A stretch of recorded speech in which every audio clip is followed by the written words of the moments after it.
Welcome to Anamika cartoon story channel.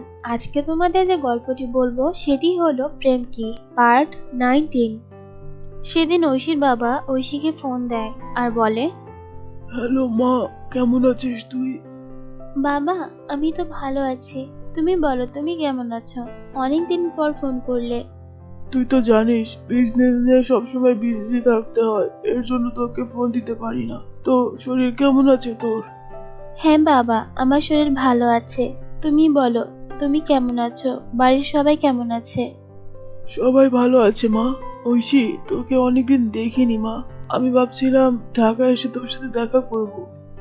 এটা শুনে ঐশী একটু ঘাবড়ে যায় আর বলে, বাবা তোমার এখানে আসার দরকার নেই, আমি সময় করে যাবক্ষণ। তুই আমাকে আসতে নিষেধ করছিস কেন? কোনো সমস্যা হয়েছে নাকি? না বাবা, কোনো সমস্যা হয়নি, এমনি বলছি। আমার কেন জানি মনে হচ্ছে তুই আমার কাছ থেকে কিছু লুকাচ্ছিস। না বাবা, কিছু লুকাচ্ছি না, কি লুকাবো? আমার কেমন একটা সন্দেহ লাগছে। আর ভুলে যাস না তুই আমার মেয়ে। তুই কিছু লুকালে কিন্তু সেটা আমি বুঝতে পারি। তুমি যে কি বলো না বাবা, আমি কিছু লুকাচ্ছি না, আমি সময় করে তোমাদের ওখান থেকে বেরিয়ে আসবো। তোর আর সময় হবে না। 1 বছর হয়ে গেল, একবারও এদিকে পা দিলি না। আমি কালই আসছি। বাড়ি থেকে যেন কোথাও যাবি না। কিন্তু বাবা। আমি আর কোনো কিন্তু শুনতে চাইছি না। আমি কালকে তোকে বাড়ি দেখতে চাইছি। অমিতকেও বলবি ও যেন কাজে না যায়। আচ্ছা বাবা, ঠিক আছে। এটা শুনে ঐশী একটু ঘাবড়ে যায় আর সে বুঝতে পারে না সে কি করবে। এখন আমি কি করব? বাবা তো আসতে চাইছে, বাবা আসলে তো সব কিছু জেনে যাবে। আমার এতদিনে আমি যা লুকালাম সব বাবার কাছে ধরা পড়ে যাবে। এবার আমি কি করি? বাবাকে তো নাও বলতে পারবো না, আর বাবা বলে দিয়েছে বাসায় থাকতেই হবে। কি যে করি কিছুই বুঝতে পারছি না। অন্যদিকে ঐশীর বাবা বিদেশে তার এক বন্ধুর কাছে ফোন দিয়ে ঐশীর ব্যাপারে সমস্তটা বলে। হ্যাঁ বন্ধু, কি করব বলতো? আমার মেয়ের এই সমস্যা। কি বলছিস কি? সত্যি এর ট্রিটমেন্ট আছে? রিসেট তৈরি হয়েছে? তুই আমাকে বাঁচালি বন্ধু। আমি খুবই টেনশনে ছিলাম আমার মেয়ের এই সমস্যাটা নিয়ে। ঠিক আছে বন্ধু, অ্যাজ সুন অ্যাজ পসিবল আমি আমার মেয়েকে ওখানে নিয়ে যাওয়ার ব্যবস্থা করছি। সেদিন ঐশী বাড়ি গিয়ে অমিতকে বলে, অমিত কাল বাবা আসছে। বাহ, খুব ভালো কথা। কিন্তু বাবা আসলে যদি আমার এই চোখের অবস্থা দেখে, তাহলে তো বাবা অনেক কষ্ট পাবে। সেটাই, আমাদের মনে হয় বাবা মাকে সব বলা উচিত ছিল। আচ্ছা যাক, বাবাকে কোনোভাবে ম্যানেজ করে নেব, তুমি এত টেনশন নিও না। হ্যাঁ সেটাই, এখন তো আর কিছু করার নেই, এখন শুধু ওয়েট করতে হবে। পরদিন সকাল থেকে ঐশী রান্নাবান্নার কাজে লেগে যায়। অমিতও টুকটাক সাহায্য করতে থাকে। সেদিন দুপুরের মধ্যে ঐশীর বাবা চলে আসে, কিন্তু ঐশী তার ফেস কভার করেছিল। একসাথে তারা যখন খেতে বসেছিল তখন ঐশীর বাবা ঐশীকে বলে, কি রে মা, এই সে পর্যন্ত দেখছি তুই মাস্ক আর সানগ্লাস পরে আছিস। কি সমস্যা তোর? তোর মুখটা তো এখনো দেখতে পারলাম না। মানছিলাম তুই তখন রান্না করছিলি, তাই তোর স্কিনকে প্রোটেক্ট করার জন্য এসব ইউজ করছিলি। কিন্তু এখন তো আমরা খেতে বসেছি না। এখন মুখটা খোল। না বাবা, ওই মানে মানে আমার না ফেসে একটু প্রবলেম হয়েছে, তুমি না খেয়ে নাও, আমি পরে খেয়ে নেব। তোমার স্কিনে প্রবলেম হয়েছে? তুমি তো আমাকে আগে বলনি। কি হয়েছে তোমার স্কিনে? ওই না মানে কালকে আসলে ওই মানে বাইরে গিয়েছিলাম তো, তাই একটু মানে ডাস্ট লেগে একটু অ্যালার্জির মতন হয়েছে আর কি। তাতে কি হয়েছে? আমি তো তোর বাবা, সেই ছোট থেকে তো তোর ফেসটা দেখে আসছি। বল, আমি তোর বাইরের মানুষ না। আমার সামনে ফেস দেখাতে কি প্রবলেম? না না বাবা, ও ও আমি হচ্ছে মানে সেরে গেলে তোমাকে না হয় দেখাবো। আমি এসব কিছু শুনতে চাই না। এত দূর থেকে এসেছি তোর মুখটা দেখার জন্য। এখন তুই যদি এভাবে করে ঢেকে রাখিস তোর মুখটা, তাহলে এখানে আসা আমার ব্যর্থ হয়ে গেল। বাবা প্লিজ এটা বাদ দাও, আগে খেয়ে নাও তো, সে কত দূর থেকে এসেছো। না না, আগে তোর মুখটা দেখবো তারপরে খাবো। উফ, তুমি জেদ ছাড়বে না তাই তো? হ্যাঁ, আমি যে ছাড়বো না।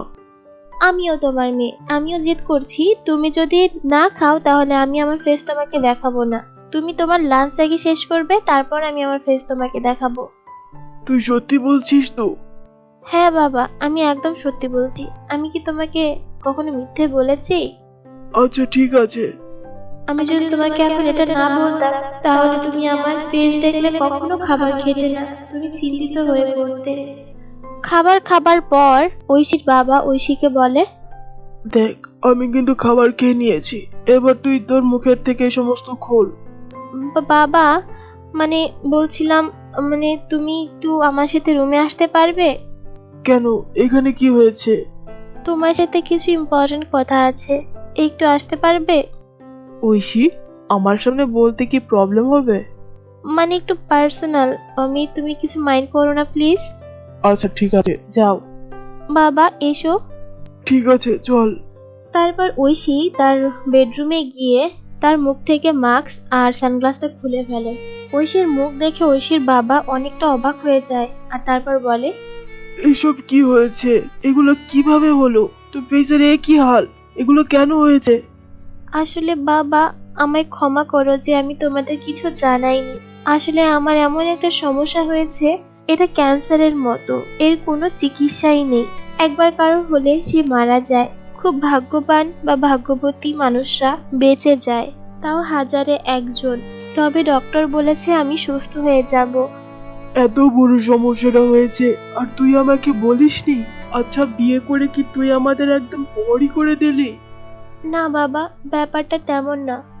তাহলে ব্যাপারটা কেমন আমাকে বল। বিয়ের পরে কি আমরা তোর আর ফ্যামিলি নেই? আমরা কি তোর ফ্যামিলি থেকে আলাদা হয়ে গেছি? মানছি তুই আমাদের পর করে দিয়েছিস, তারপরে তুই একবার এই কথাগুলো জানাতে পারতিস না? তুই কি বুঝতে পারছিস তোকে দেখে এখন আমার মনের ভিতরে কি হচ্ছে? বাবা, আমি বুঝতে পারছি, কিন্তু আমাকে দয়া করে ক্ষমা করো। আসলে অমিতকেও আমি এই ব্যাপারে কিচ্ছুটা জানাইনি। কিন্তু তুই এটা কেন করেছিস? অন্তত অমিত তো তোর হাজবেন্ড, ওর তো জানার অধিকার আছে। হ্যাঁ বাবা, আমি জানি ওর জানার অধিকার আছে, কিন্তু আমি না বুঝতে পারছিলাম না আমার কি করা উচিত। আমার শুধু মনে হচ্ছিল আমি যদি আমার ব্যাপারে অমিতকে সব বলি আর ও যদি আমায় ছেড়ে চলে যায়। তার মানে তুই তোর হাজবেন্ডকেও বিশ্বাস করিস না? না বাবা, ব্যাপারটা আসলে তেমন না। তাহলে ব্যাপারটা কেমন আমাকে বোঝা। যার সাথে তুই এত বছর ধরে প্রেম করেছিস, তারপরে তাকে বিয়ে করলি, তোর কি তার প্রতি এতটুকু কোনো বিশ্বাস জন্মায়নি? বাবা মানে, আর কোনো মানে বলতে হবে না, তোর ভিতরে বিশ্বাস জিনিসটাই কম। অন্তত যাকে জীবন সঙ্গিনী হিসেবে বেছে নিয়েছিস তাকে তো কথাগুলো বলতে পারতিস। অমিত যদি এগুলো জানতে পারে তাহলে কতটা কষ্ট পাবে বল। বেচারা চোখটাও হারিয়ে বসেছে, এখন যদি এই সমস্ত কথাও শোনে তাহলে কতটা ভেঙে পড়বে তুই বল। বাবা আমাকে ক্ষমা করে দাও। মানছি আমি তোর বাবা, আমি তোর শত ভুল মাফ করতে পারি, কিন্তু অমিত, অমিত তো তোর হাজবেন্ড। ওকে তো অন্তত এই সমস্ত সত্যি কথাগুলো বলা উচিত ছিল। তুই এটা মোটেও ঠিক করিসনি। ঐশী তার ভুলটা বুঝতে পারে, কিন্তু তখন আর কি করার আছে, তার হাত থেকে সমস্তটাই বেরিয়ে গিয়েছিল। তখন ঐশীর বাবা বলে, শোন, আমার বিদেশে একটা ফ্রেন্ড আছে, আমি ওর সাথে তোর ব্যাপারে কথা বলবো।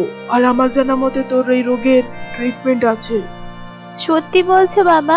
এই রোগের ট্রিটমেন্ট আছে? মানে আমি সম্পূর্ণ সুস্থ হয়ে যেতে পারবো আবার? হ্যাঁ, তুই সম্পূর্ণ সুস্থ হয়ে যেতে পারবি। কিন্তু বাবা, তুমি কি অমিতকে আমার ব্যাপারে কিছু বলবে? অবশ্যই বলবো। শোন, যে ভুলটা তুই করেছিস সেই ভুলের সংশোধন আমি করব। কিন্তু বাবা, ও যদি আমায় ভুল বোঝে? ভুল বুঝলে বুঝুক, কিন্তু সংসারে তোদের যা চলছে অমিতকে সেটা জানার অধিকার আছে। সুতরাং আমি অমিতকে সমস্তটা খুলে বলবো, তারপর ওর যেটা ভালো মনে হয় ও সেটাই করবে। যদি ও তোকে ছেড়ে দেয় তো ছেড়ে দিবে। না বাবা, এমনটা বলো না, আমি অমিতকে ছাড়া বাঁচতে পারবো না। এই কথাটা তোর আগে ভাবা উচিত ছিল, কিন্তু আমি এখন অমিতকে সমস্তটা খুলে বলবো, তারপর ওর যেটা ভালো মনে হয় সেটাও করবে। এই বলে ঐশীর বাবা ঐশীকে নিয়ে অমিতের কাছে যায় আর তারপর বলে, বাবা, আমি তোমার সাথে কিছু কথা বলতে চাই। হ্যাঁ বাবা, বলুন। আমি ঐশীর ব্যাপারে তোমার সাথে কিছু কথা বলতে চাই। ঠিক আছে বাবা, বলুন। এই ছিল আজকের গল্প প্রেম কি পার্ট 19। আশা করি তোমাদের ভালো লেগেছে। ভালো লাগলে অবশ্যই লাইক করবে এবং কমেন্টের মাধ্যমে তোমাদের মতামত জানিয়ে দেবে।